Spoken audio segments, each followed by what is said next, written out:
વિધાનસભા ગૃહમાં UCC bill રજૂ થતા કોંગ્રેસે કર્યો વિરોધ. યુસીસી બિલને સમર્થન ના આપવાનું કહીને કોંગ્રેસે યુસીસી કમિટીનો રિપોર્ટ જાહેર કરવાની માંગ કરી. રજૂ કરાયેલ યુસીસી બિલ વિધાનસભાની પ્રવક્ત કમિટીને મોકલવાની માંગ કરી. આ બિલ માત્ર રાજકીય એજન્ડા માટે લાવવામાં આવ્યું હોવાનો આરોપ લગાવીને કોંગ્રેસે તમામ સભ્યો બિલ પર ચર્ચા કરે તેવી માંગ કરી. અમિત ચાવડાએ ભાજપ પર શાબ્દિક પ્રહાર કરતા કહ્યું કે જ્યારે ચૂંટણી આવે છે ત્યારે ભાજપને યુસીસી યાદ આવે છે. વર્ષ 2022ની ચૂંટણીમાં પણ યુસીસી લાવવાની જાહેરાત કરાઈ હતી. વર્ષ 2025માં સમિતિની નિમણૂક કરાઈ. સમિતિમાં દરેક ધર્મ અને સમાજના લોકોને સ્થાન આપવું જોઈએ. અમિત ચાવડાએ એ પણ સવાલ ઉઠાવ્યો કે એવી તો શું ઉતાવળ આવી કે 17 માર્ચે રિપોર્ટ આવ્યો અને 24 માર્ચે વિધેયક લાવી દીધું.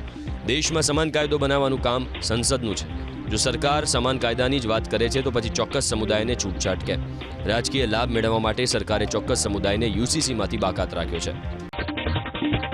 આમ આદમી પાર્ટીના ધારાસભ્ય ચૈતર વસાવાએ કર્યો યુસીસી બિલનો વિરોધ. ચૈતર વસાવાએ આરોપ લગાવ્યો કે યુસીસી બિલથી સરકાર લઘુમતીઓને ટાર્ગેટ કરીને ચૂંટણીમાં હિન્દુ મુસ્લિમ કરવા માંગે છે.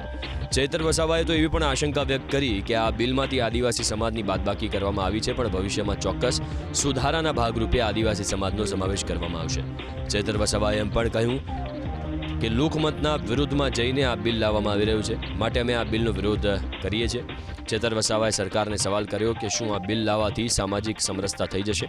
શું આ બિલ લાવવાથી રાષ્ટ્રીય ભાવના મજબૂત બનશે? આદિવાસી સમાજને આ બિલમાંથી બાદબાકી કરવામાં આવી છે એવું જણાવવામાં આવી રહ્યું છે, છતાં અમને ભીતિ છે, સામે ચૂંટણી છે એટલે કદાચ આદિવાસી સમાજને સમાવેશ નથી કર્યો, પણ આવનારા દિવસોમાં ચોક્કસ એમાં સુધારાના ભાગરૂપે આદિવાસી સમાજનો એમાં સમાવેશ થશે. અમે સરકારને પૂછવા માંગીએ છીએ, શું આ બિલ લાવવાથી સામાજિક સમરસતા થઈ જશે? શું આ બિલ લાવવાથી રાષ્ટ્રીય ભાવના મજબૂત બનશે?